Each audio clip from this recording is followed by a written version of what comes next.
Всем привет! Сегодняшняя наша тема кадисы. Это на русском будет сувенир. Сначала вот познакомимся с новыми словами. Тикимет, войлочный ковер, уюрник, орнамент, узор, комбат дорогой, кадисы, сувенир, подарок. Мура– это наследие. Санда– это красивый, нарядный. Первое задание. Суретке қара екі тикеметті салыстыр. Әр тикеметке қатысты сөз тіркесін құра. Первое задание вам нужно сравнить. Вот тут это тикемет, ковер, да? Вам нужно сравнить вот эти две ковра. Үлгі примерға дано. Тикеметтің суреті, тикеметтің оюы. Вот ответ. Бірінші суреттегі тикеметте жылқы үстіндегі адам, түйе, құс тәрізді оюлар бейнеленген. Оюлар көк, қызыл және ақ түсті. Тут сказано, какие узоры рисунки в данном ковре и оюлар, орнаменты какие, какого цвета. Екінші тикеметте қазақи оюлар бейнеленген, олар қызыл, жасыл, сары түсті.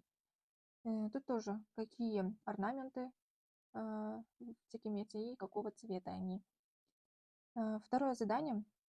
Түсініп оқы. Нужно вам прочитать текст. Оқиық және сұраққа жауап берейік. А третье задание у вас. На каждый абзац в данном тексте нужно выбрать тему. Например, бірінші бөлігі. Это первый абзац. У нас будет тикемет, көне, қолөнер түрі. Это тема. Второй абзац. Екінші бөлігі. Тикеметтің оюы. Орнаменты тикемета. Үшінші бөлігі. Третий абзац. Тикеметтің пайдасы. Полезные стороны тикемета, да? Четвертое задание. Суретте берілген заттар мен бұйымдар неден жасалған? Асықты шиырып таста, қай суретке түссе, сол сурет туралы әңгімеле. Можете выбрать один предмет, например, тикемет, либо камзол, или саукилем. Можете выбрать одну из них, и нужно сказать, из чего сделаны эти предметы. Например, я выбрала, торсық. Торсық — это, знаете, где мы храним кумыс, шубат и так далее. Это делается из кожи. Торсық бұл қазақтың дәстүрлі тері ыдысы. Көбінесе жылқы, түйе немесе сиырдың терісінен жасалады. Оны сусын сақтауға және алып жүруге қолданған. Торсық көбіне ою-өрнекпен безендіріліп, әдемі пішінде жасалған. Сондықтан ол көркем бұйым ретінде де бағаланады. Торсық — это казахская посуда.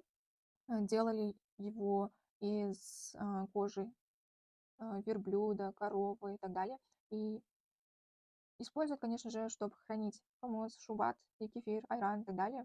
Және де можно украшать кумыс с орнаментами, с узорами. Поэтому это драгоценный у нас предмет казахский. Следующее, это пятое задание. Киізден жасалған бұйым атауларын теріп жаз. Олармен сөйлем құра. Нужно вам написать название предметов, которые сделаны из войлока. Ответ. Тикемет сделан из войлока. Қап. Қап — это мешок. Етек. Сапоги. Киізден жасалған ойыншықтар. Игрушки из войлока. И, используя эти слова, нам нужно составить предложение. Вот ответ вам. Анам үйге жаңа тикемет сатып алды.